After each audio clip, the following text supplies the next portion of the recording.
Hola, muy buenas noches, bienvenidos a TV Salud, el programa de la Facultad de Salud de la Universidad del Valle. En la noche de hoy hablaremos sobre el cuidado de la voz, todo lo que tenemos que tener en cuenta para poder cuidar nuestras cuerdas vocales y tratar de dejar a un lado esos vicios o problemas que nos están impidiendo tener una salud vocal adecuada. En la noche de hoy tendremos de invitado al profesor Alejandro Rodríguez Campo. Él es fonoaudiólogo de la Universidad del Valle y magíster en Ciencias Biomédicas también de la misma universidad. Además, es el presidente de la Asociación Colombiana de Facultades de Fonoaudiología, ASOFON, y es miembro del Colegio Colombiano de Fonoaudiólogos.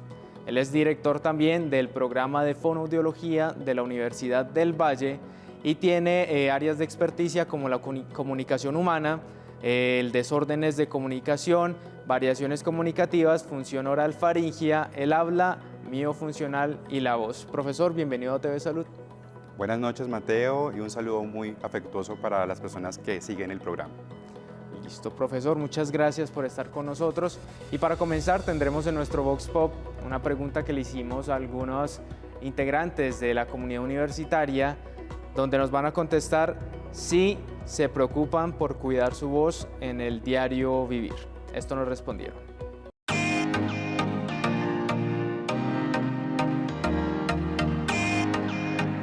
En TV Salud estamos hablando sobre el cuidado de la voz. Por eso, hoy estamos aquí en la Facultad de Salud, donde le preguntaremos a la comunidad universitaria si se preocupan por el cuidado de su voz en su día a día. No es como que él tenga muy en cuenta el cómo cuidarla, que haga ejercicios o algo para cuidarla, pero pues tampoco trato de desgastarla, dañarla, gritando o exigiéndome de más. La verdad no había pensado si me preocupaba por mi voz, pero es como algo que sí debería tener en cuenta porque a veces subo mucho la voz o la bajo y me pongo bastante ronquito. Entonces, sí, no había tenido en cuenta la verdad la pregunta, pero sí es algo interesante. Cuidado de la voz, sí, realmente sí lo hago. Todo esto es por una experiencia como previa que tengo en mi hogar.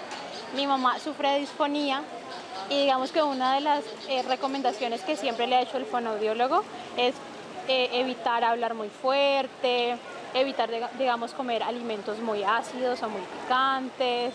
Entonces, digamos que esas cositas ella lo ha comunicado en la casa porque también se ha vuelto un hábito de ayudarla también a ella a cuidarla y eso también, digamos, en la familia se ha vuelto como ese cuidado. Entonces sí, digamos, yo lo hago, en casa lo hacemos. Al ser monitor, obviamente tengo que pasar varias horas hablando, entonces sigo una rutina que es tomar agua cada 10 minutos en promedio para lubricar las cuerdas vocales y hacer calentamientos de voz antes, porque si no sería imposible soportar las jornadas. Bueno, estas fueron algunas respuestas que nos dieron desde la comunidad de la Universidad del Valle, sede San Fernando, acerca de si se preocupan por cuidar día a día su voz. Pero profesor, cuéntenos usted cuáles son esas causas más comunes que dan en los problemas vocales. Claro que sí. Bueno, cuando estamos hablando de las afectaciones de voz, en especial las deficiencias de la voz, encontramos dos grandes tipos de deficiencias. La primera, que es la disfonía, ¿sí?, que tiene que ver con la alteración de una o varias de las cualidades acústico-perceptuales de la voz, a saber, el tono o altura, intensidad o volumen, calidad o timbre y duración. Y también tenemos el otro grupo de deficiencias, que es la ausencia completa de sonido, en este caso de la voz, el cual tendríamos las afonías. Dentro de las causas más comunes de la disfonía, encontramos, por ejemplo, la laringitis. Y esta laringitis puede deberse a factores de irritación, infección o abuso o mal uso de la voz. Cuando encontramos asuntos que tengan que ver con esto último, ¿sí?, con aspectos que involucren el mal uso de la voz, esto da cuenta del inadecuado conocimiento que tenemos de las técnicas para generar fonación en el habla conversacional. Dentro de la comunicación humana, lo que nos fue enseñado desde la oralidad fue articulación de los sonidos, pero la forma de controlar y de coordinar el aire para producir voz fue algo que empíricamente nosotros fuimos realizando. Entonces, este desconocimiento de los procesos que se integran para la producción y la calidad vocal no los conocemos y por eso podemos estar propensos a desencadenar riesgo de disfonías, sobre todo si usamos uso de voz más allá del habla conversacional, como aquella que se utiliza para la voz ocupacional y la voz profesional. También encontramos condiciones de abuso vocal, donde empleamos la voz cuando no se debe de hacer. Un ejemplo de esto es cuando utilizamos la voz de forma prolongada, cuando tenemos cuadros gripales de forma moderada, cuando tenemos, por ejemplo, una alta contaminación ambiental por el ruido y tenemos que compensar el ruido aumentando la intensidad o volumen vocal, cuando se está, por ejemplo, en las mujeres en los periodos de premenstruación, donde también hay una deshidratación que se genera en las mucosas de los pliegues vocales. Entonces, en estas actividades se deberían de disminuir, por ejemplo, las cargas fonatorias excesivas o prolongadas. Y sobre todo cuando hacemos uso de la voz de forma indebida dentro de contextos a campos abiertos, como por ejemplo cuando se van a cantar el gol en el estadio, ¿sí? Los karaokes, cuando están acompañados además de la ingesta de alcohol, entre otras. Estos serían como los ejemplos más claros de las causas de mal uso y abuso vocal.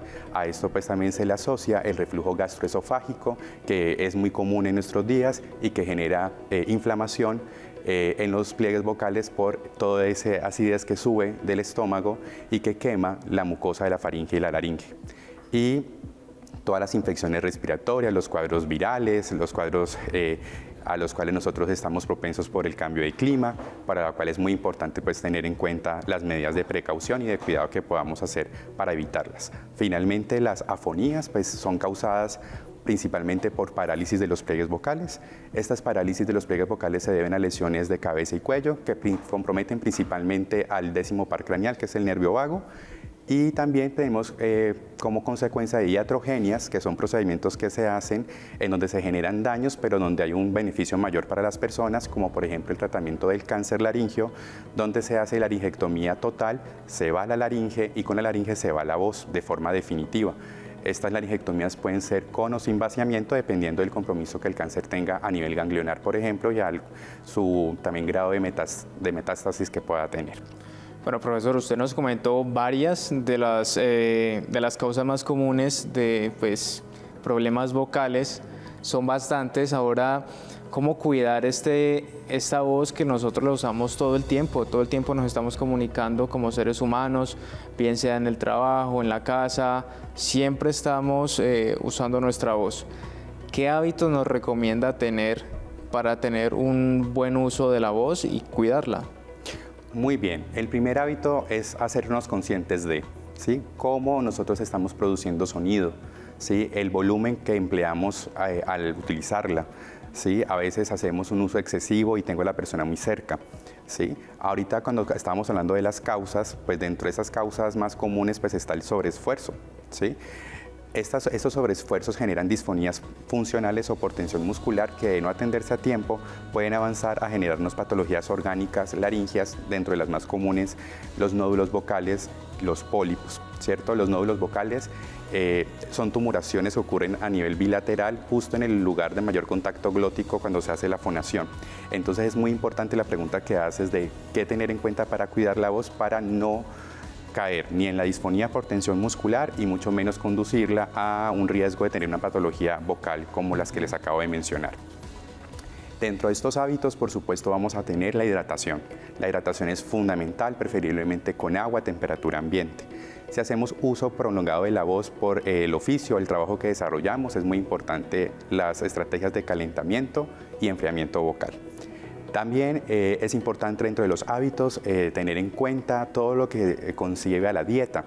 No hacer un consumo de dieta excesiva en alimentos condimentados, en alimentos que nos puedan generar irritación o activación del reflujo gastroesofágico, evitar, y cuando digo evitar o disminuir, porque incluso la palabra evitar o eliminar, pues es complejo en nuestro contexto porque lo que más nos prohíben es lo que más hacemos. Sí. Entonces la recomendación es disminuir en la medida de lo posible lo que es el consumo excesivo, porque cuando hablamos de hábito estamos hablando de frecuencia e intensidad, entonces disminuir el consumo excesivo de café, de alcohol, de tabaco o cualquier otra sustancia que inhalemos y que genere humo, y aumentar en nuestra dieta, por ejemplo, todo lo que son las frutas y las verduras, que pues de ellas, entre otros, vamos a obtener la vitamina A, E y C, que son muy importantes para mantener nuestras mucosas en perfecto estado, y dentro de las mucosas aquellas que se encuentran en el tracto respiratorio superior, faringe y laringe. Y por supuesto, dentro de estos hábitos es muy importante tener en cuenta aquellos elementos que nos permitan potenciar la voz para poder con un mínimo esfuerzo sacar el máximo aprovechamiento de energía acústica y que nos podamos comunicar de manera adecuada y también utilizar la voz con el fin respectivo, sea por ejemplo, la voz escénica, la voz locutada, la voz cantada, entre otros usos alternativos de la fonación. Profesor, usted nos comenta sobre estos y dígame qué recomendaciones nos da o qué ejercicios hay para poder potenciar entonces la voz, no solamente para los que trabajamos con ella, sino para los que también día a día están, porque muchas veces uno se enfrenta a que tiene que hablar con muchas personas en el día o de pronto los que tienen que hacer llamadas y a veces se le desgasta la voz. ¿Qué ejercicios son buenos para esto? Bueno, dependiendo de justamente el uso que nosotros hagamos de la voz más allá del habla conversacional, aquí lo importante es, por ejemplo, las estrategias de calentamiento vocal. Son ejercicios que son de corto tiempo, de forma permanente, sobre todo asociadas a un uso previo de la voz. Entonces, para estas actividades les puedo sugerir, por ejemplo, hacer ejercicios de ascenso tonal, es decir, ejercicios que vayan de una voz grave a una voz aguda de forma cómoda, ¿sí? Son algunas repeticiones, de 5 a 10 repeticiones, de forma controlada, ¿sí? Esto nos va a permitir ir preparando la musculatura y todas las estructuras que participan en la producción y en la calidad del sonido, porque cuando nosotros tenemos un uso de habla prolongada, nuestra laringe tiende a elevarse y con ella se tiende a elevar el tono, ¿sí? Sí. Entonces, como nos vamos a preparar para esta actividad, entonces podemos hacer estos ejercicios, pueden ser con vocalizos o con vocales sostenidas aisladas, por ejemplo, la vocal A,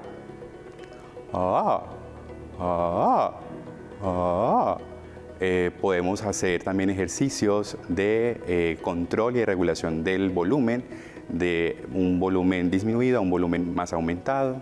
Podemos utilizar los números, los meses del año o cualquier otra serie automática.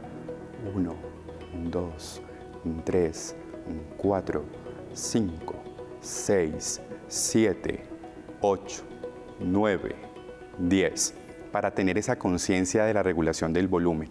Y algo que es muy importante son ejercicios de colocación de la voz.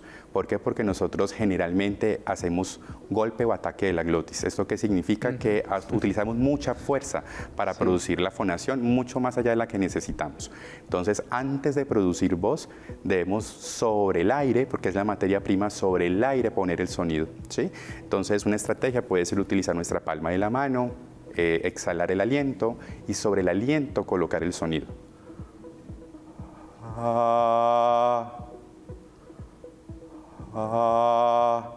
Esto, digamos, nos va a favorecer ese inicio rápido que solemos hacer, como por ejemplo cuando hacemos emisiones aisladas, como donde el sonido ya está con toda, ¿sí? Entonces vamos a hacerlo de forma gradual, colocando sobre el aire la voz. Que es muy diferente ¿sí? Claro. Entonces, esos ejercicios nos van a ayudar a través de ejercicios con el aprendizaje sensoromotor a tener todas esos elementos corporales idóneos para la producción de la voz, ¿sí? También pues, se recomienda hacer activación de los resonadores, un fortalecimiento de los órganos fonoarticuladores. Para esto podemos hacer vibraciones de labios, de la lengua, ya sea con o sin sonido. Como les digo, repeticiones cortas.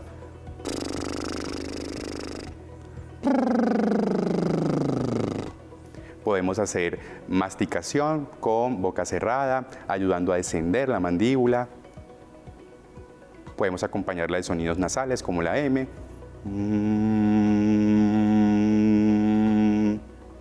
Esto con el propósito de colocar y proyectar la voz, aumentar esas sensaciones de vibración que nos van a permitir sacar de la laringe la producción que se hace en ella de la voz y llevarla a las diferentes cavidades de resonancia de acuerdo a las naturalezas del sonido que se articule.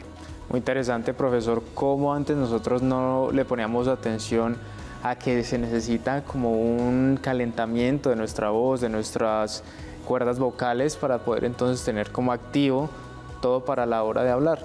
Es importante hacerlo no solo entonces esas personas que trabajan con su voz, sino también nosotros o las personas que día a día están hablando con las personas, Entonces me parece que es muy adecuado y tenemos que ponerlo en práctica porque a veces decimos, ¿por qué me está doliendo la garganta? ¿Por qué siento que a veces no me sale bien la voz? Muy en cuenta entonces tenerlo. Y ustedes, tenemos nuestra primera nota de la noche de hoy. Vamos a hablar con la fonoaudióloga Andrea Ortega. Ella precisamente nos va a hablar acerca de la salud vocal ocupacional. Todas esas personas que trabajan con su voz, que son cantantes, locutoras, profesores, nos tiene ciertas recomendaciones. En esta nota nos acompaña la fonoaudióloga y profesora de la Escuela de Rehabilitación Humana de la Facultad de Salud, Andrea Ortega, quien nos hablará sobre la salud vocal ocupacional. La salud ocupacional busca dar respuesta a las problemáticas de salud de los trabajadores y hay un grupo poblacional de trabajadores que está expuesto a desarrollar disfonías porque su voz es su herramienta principal de trabajo. En este campo nosotros hemos empezado a trabajar en la promoción de la salud vocal, en la promoción de la salud comunicativa, teniendo en cuenta cuáles son las características del trabajo de esta población, cuáles son los factores de riesgo, esos peligros que están inherentes en los ambientes de trabajo. Y por lo tanto, desde el programa académico de fonoaudiología hemos diseñado unas estrategias que llevamos a cabo en conjunto con la sección de salud ocupacional de la universidad para favorecer la salud de todos los trabajadores. ¿Qué recomendaciones se le podría dar a alguien que use su voz en el día a día laboral? Una primera recomendación es ubicar cuál es la importancia de su trabajo. Si voy a poner un ejemplo, si estamos hablando de un profesor, ¿cuáles son esas aulas, esos salones en que dicta su clase? ¿Cuál es el grupo? ¿Qué número de grupo tiene? Y también cuáles son sus características propias.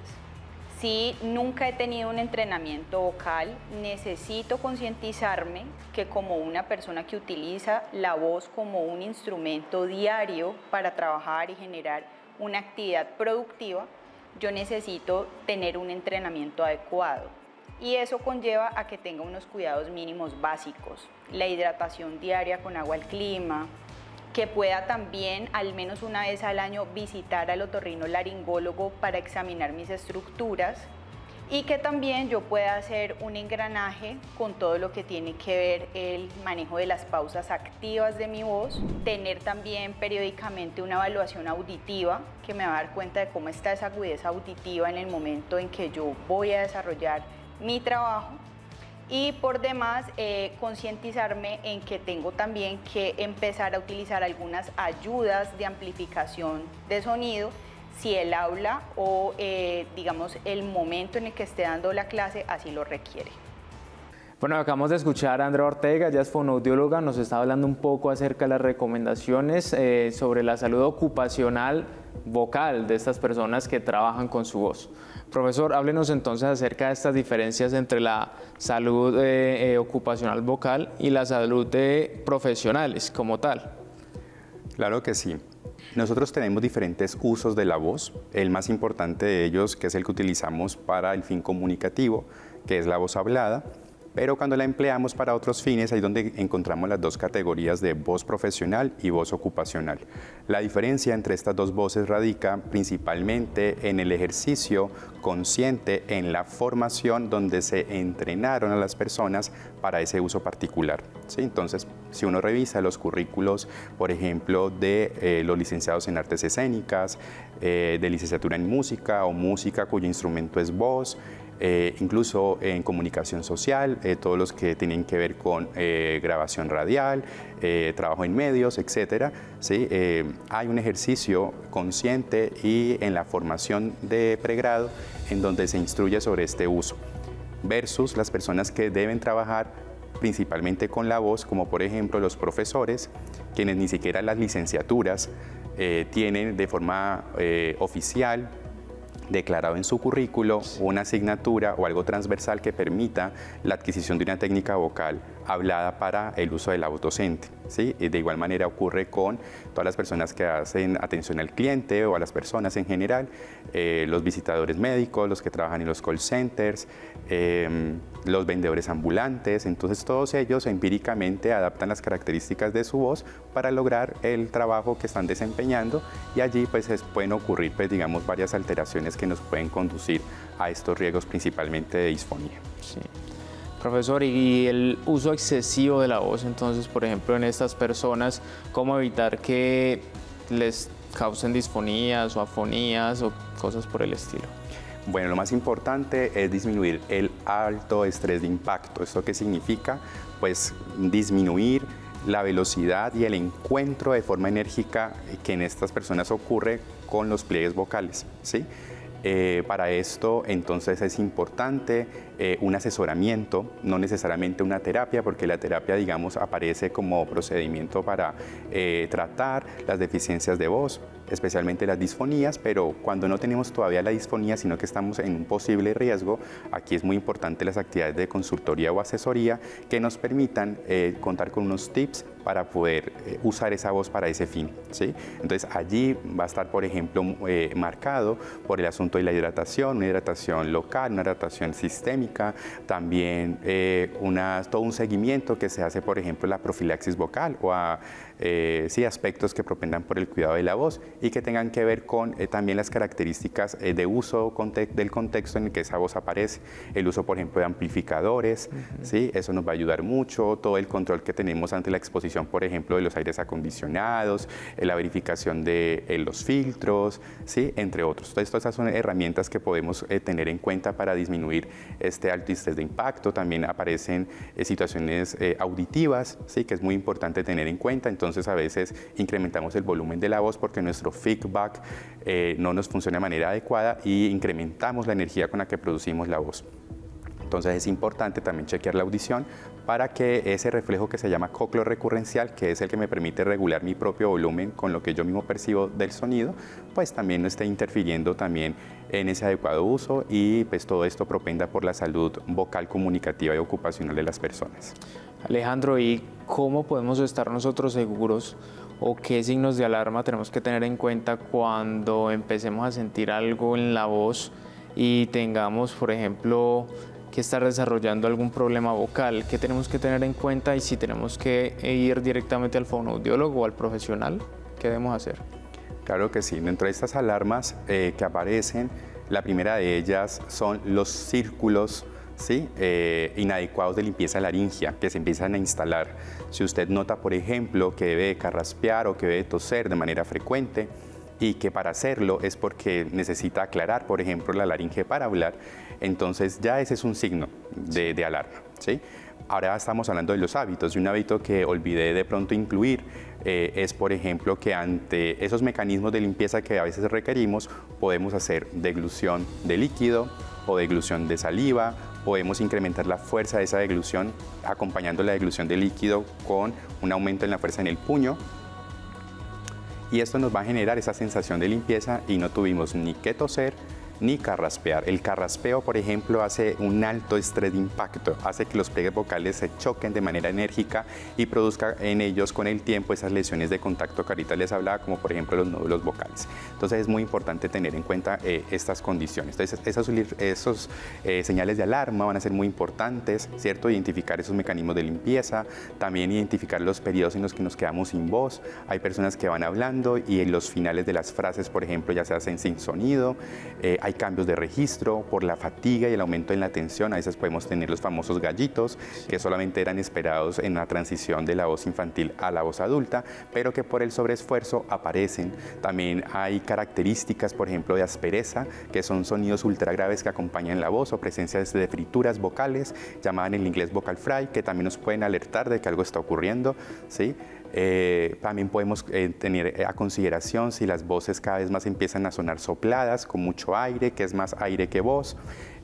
Las dificultades para producir la fonación y toda la tensión extra y perilaringea que nos empezamos a dar cuenta con el uso del cuello, el dolor de la espalda, toda la región en la parte dorsal alta, son, digamos, características que nos alertan de ese riesgo y que nos conducirían a buscar al profesional de apoyo, en este caso, por supuesto, al fonoaudiólogo o fonoaudióloga, y de acuerdo al caso, porque este manejo es interdisciplinario, al médico otorrinolaringólogo u otro profesional también que acompañe si, por ejemplo, estamos frente a un profesional de la voz.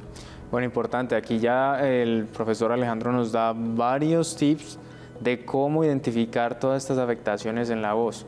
Hay que estar muy pendiente de esto porque no queremos llegar a que finalmente tengamos una disfonía, una afectación más grave en nuestra garganta. Y consultar con los profesionales. Como bien dijo, hay un equipo multidisciplinario que está muy pendiente de todas estas patologías. A continuación, en nuestra segunda nota, tenemos a un estudiante de fonoaudiología quienes han hecho trabajos de campo con la comunidad y nos van a hablar también de cómo han estado con esta comunidad para tratar sus voces. A continuación, la siguiente nota. Hola, en esta nota nos acompaña Mauricio Álape, él es estudiante de 9º semestre del programa de fonoaudiología y nos hablará sobre el programa de salud vocal del programa de fonoaudiología de la Facultad de Salud. En este programa nos enfocamos en la promoción de la salud y la prevención de la enfermedad ocupacional principalmente para todos los funcionarios de la Universidad del Valle. Respectivamente, hacemos tamizajes de voz, hacemos pausas activas en los lugares en los que vamos, como secretarías, vamos a las bibliotecas. También estamos presentes con talleres de voz, como de articulación, meditación, relajación, que esto nos puede favorecer en todo nuestro órgano fonoarticulador al momento de presentar esta parte ocupacional. Con respecto al trato con los usuarios que nos encontramos, pues principalmente son funcionarios de la Universidad del Valle, en el cual pues vienen o acuden a nuestros talleres de voz o tamizajes de voz, en los cuales pues realizamos esta parte como de prevención de la enfermedad, evitando fatigas vocales, pólipos o incluso las famosas disfonías, principalmente para que todas las personas puedan acudir a esto, y invitándolos cordialmente a todas las personas que nos están viendo a que puedan acudir tanto a los talleres de Meléndez como en San Fernando. Y desde tu punto como estudiante, ¿cómo se ha puesto en práctica todos estos saberes y conocimientos que han podido adquirir a lo largo de la carrera? A lo largo de la carrera nos enseñan completamente la integridad de las personas que pueden acudir a la práctica fonoaudiológica. Entonces, principalmente por medio de los talleres, por medio de los tamizajes y también de las pausas activas, hemos podido realizar todos los avances que nos pueden enseñar en las clases teóricas y también puestos con las prácticas formativas que nos realizan desde 6º semestre hasta 8º, abordar todo lo que hemos aprendido y ir tejiéndolo para darles un buen saber hacer de los fonoaudiólogos y fonoaudiólogas para todas las personas que nos acuden. Bueno, acabamos de escuchar al estudiante de fonoaudiología donde nos indica cómo ha venido trabajando con toda la comunidad acerca del cuidado de su voz. Algo muy importante porque este acercamiento también los prepara ya cuando sean profesionales y todas estas ayudas nos interesan a nosotros para saber también cómo cuidar nuestra voz. Profesor, hemos hablado ya de pronto como de las causas, cómo tener un buen cuidado de la voz. Ahorita hablemos sobre el tratamiento, ya cuando definitivamente ya está muy afectado nuestra garganta o nuestras cuerdas vocales, ¿cómo podemos entonces pues, mejorarlas? Claro que sí, de acuerdo a lo que conversamos al inicio, de la causa de la disfonía, el tratamiento pues también digamos se adapta a esta causa. Entonces encontramos dos tipos de tratamiento principales, el que se hace por manejo médico, donde encontramos el manejo por fármacos y el manejo por procedimientos quirúrgicos. Y el otro que es el otro gran grupo de tratamiento que es la terapia fonoaudiológica.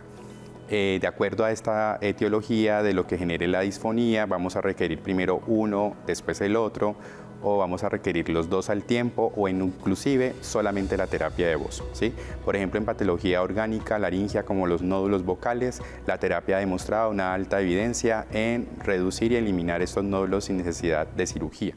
¿Sí? Y entre menos se invada los pliegues vocales, se generen cicatrices, ¿sí? Pues mejores características viscoelásticas vamos a tener en esa mucosa ondulatoria para producir voz. Entonces la terapia de voz, ya digamos que es en la que me voy a concentrar un poco más, es una terapia que se hace de acuerdo a unos principios. Cada fonoaudiólogo o fonoaudióloga, de acuerdo a las condiciones particulares de la persona que atiende y también de las necesidades del contexto en el que esa persona utiliza su voz, pues con base en esto vamos a diseñar de manera conjunta ese plan de terapia. Ese plan de terapia puede contener principios sintomatológicos, es decir, atender esos signos y síntomas que aparecen en la disfonía, entonces la reeducación de los patrones respiratorios, de la forma en la que ingresa el aire, de no hacer un uso excesivo. Generalmente las personas tienen una respiración clavicular en reposo, entonces enseñar la reeducación abdominal, por ejemplo, el ingreso del aire sin generar inspiraciones audibles, todo el componente que tiene que ver con el equilibrio tónico muscular, relajar las estructuras de la cabeza y el cuello a través de estrategias de relajación segmentaria y global. vamos a tener ejercicios de preparación vocal, cómo disminuir el ataque glótico. Hay diferentes estrategias para esto. Está todo lo que tiene que ver con la B prolongada, el uso de estrategias, por ejemplo, del enfoque fisiológico de la voz, que buscan al tiempo atender las características de respiración, fonación y resonancia para potenciar estas cualidades vocales de nuestras personas que atendemos pues, en los servicios. Finalmente, pues en toda esta terapia vamos a tener consideraciones del componente postural, del componente de proyección y de colocación vocal, y vemos cómo todas esas estrategias que utilizamos en la consulta pues se van integrando al habla y al uso ya de la voz en esos contextos en los que las personas se desempeñan. Alejandro, estas terapias por lo general, ¿cuánto pueden durar? O si cada caso es como especial, no hay como algo promedio. Y si esto debe hacerse con cierta reciprocidad o con cierto tiempo, o si ya es para toda la vida. Ya, la terapia de voz, dependiendo del caso, va a requerir por lo menos de 1 encuentro semanal, que puede prolongarse hasta por 5 o 6 semanas. Generalmente el sistema de salud nos ha dado inicialmente 10 sesiones de terapia, incluidas las evaluaciones en las primeras sesiones. Habrán usuarios que de acuerdo a sus condiciones solamente requieran esas 10 sesiones, habrán otros quienes requieran por sus particularidades de pronto más sesiones. A veces la falta de adherencia a la terapia, ¿sí? Porque hay pues, situaciones de la vida cotidiana que llevan a las personas a cancelar las citas, también a no hacer uso de los ejercicios que se dejan para la casa o para el contexto de trabajo en el que utiliza la voz. Entonces se nos quedan todas estas estrategias que digamos que enseñamos en el consultorio con una falta de transferencia a esos contextos de uso. Entonces eso nos va a dificultar y por lo tanto la persona va a requerir estar más en seguimiento. Hay elementos de la terapia indirecta, que es todo lo que mandamos para la casa, como les decía hace un momento, que en el feedback y en ese seguimiento que hacemos terapéutico nos damos cuenta que las personas no hacen. Entonces, quienes no lo hacen requieren tener mayor presencialidad, claro, y aumentamos el número de sesiones. Entonces, digamos que las sesiones van a depender principalmente de las características de las disfonías de las personas, pero también en las formas de adherencia. Y aquí es muy importante esto pues, para poder conseguir en el menor tiempo posible, porque entendemos que hay un esfuerzo y un recurso en tiempo y en dinero que las personas dedican para esto, y la idea es que puedan finalizar sus terapias de la mejor manera posible. Claro, es también importante que las personas estén comprometidas porque es simplemente su salud vocal. Profesor, a continuación tenemos nuestra última nota a un paciente que también ha pasado por estas terapias del Servicio de Rehabilitación Humana de la Facultad de Salud de la Universidad del Valle y nos va a contar su testimonio. En esta nota nos acompaña Adriana Trujillo, quien recibió terapia vocal y nos contará sobre su experiencia. Adriana, ¿por qué decidió iniciar este proceso? ¿Cómo fue el tratamiento? ¿Y qué pudo notar mejoría o cambios en su voz? Inicialmente yo sentía que hablaba muy fuerte y sentía como un ardor en la garganta. Entonces pues recurrí al servicio de salud, posteriormente fui donde la fonoaudióloga y me envió unas terapias, yo las decidí tomar en el SER, pues porque son excelentes los estudiantes, los docentes, y afortunadamente vi una mejoría notable porque mi voz cambió. Inicialmente uno siempre decía, no, es que por mi identidad étnica, la gente habla y grita, pero era falta de una educación de la voz. En ese tiempo era con estudiantes de últimos semestres, era muy divertido porque te ponían a leer textos con puntuaciones y todo eso, y siempre era de la Navidad. Entonces yo les decía, no, pero ¿por qué la Navidad? Aprendí a manejar términos de ellos, de los fonoaudiólogos, hacía ejercicios de voz ya en mi casa. Todas esas herramientas las fui adquiriendo y las fui utilizando en mi día a día. Los glisantos, el subida y bajada de tono de voz, ya fue como más jocosa la terapia. Hubo un estudiante que trabajaba con piano, entonces cantábamos, soplábamos con una velita. En el tiempo de la pandemia fue increíble porque a pesar de que hubo pandemia, tuve acompañamiento de terapias virtuales. Entonces nunca dejé de tener ese proceso de acompañamiento de los fonoaudiólogos y los estudiantes que tenían mi proceso de terapia. Según su experiencia, ¿considera que es importante entonces acudir a este tipo de profesionales y recibir este tipo de tratamientos del cuidado de la voz? Sí, en este momento de hecho ya tengo una orden activa para realizar unas terapias de fonoaudiología como seguimiento de control, porque pues de todas maneras debemos tener un seguimiento con un especialista para seguir fortaleciendo nuestras cuerdas vocales. Bueno, y ya estamos finalizando nuestro programa de hoy. Antes de irnos, sí quería que el profesor Alejandro nos pueda dar algunas cortas recomendaciones para el cuidado de la voz, algo muy específico para ya dar finalizado este programa. Claro que sí, teniendo en cuenta el desarrollo de este programa, pues la idea es que estemos atentos a la presentación de esos signos de alarma de los que conversamos hace un momento, de igual manera a todo lo que concibe a esas actividades que podemos hacer para el cuidado de la voz y lo más importante, de acuerdo a lo que conversamos el día de hoy, que por tiempo pues no fue de manera amplia, porque además eso también se adecúa a las características individuales y contextuales de las personas que nos puedan consultar, por eso los invitamos a que acudan al servicio de la Escuela de Rehabilitación Humana en el campus de San Fernando de la Universidad del Valle para que de acuerdo a esa situación particular les podamos brindar mayor asesoramiento o en caso requerido el proceso terapéutico. Muchas gracias, profesor. A ustedes también por acompañarnos una vez más en TV Salud. Un tema muy importante que muchas veces no le ponemos cuidado y es la salud de nuestra voz. Muchas gracias, profesor, por asistir una vez más aquí a TV Salud. Siempre es un placer tenerlo acá. Muchas gracias para ti, Mateo, y para todos los televidentes. Un gusto poderles acompañar y aportar desde nuestro ejercicio a la salud vocal comunicativa de las personas. Así es, nos vemos en un próximo programa los miércoles a las 7:30 de la noche y también los sábados a las 6:30. Que tengan un feliz resto de noche. Chao, chao.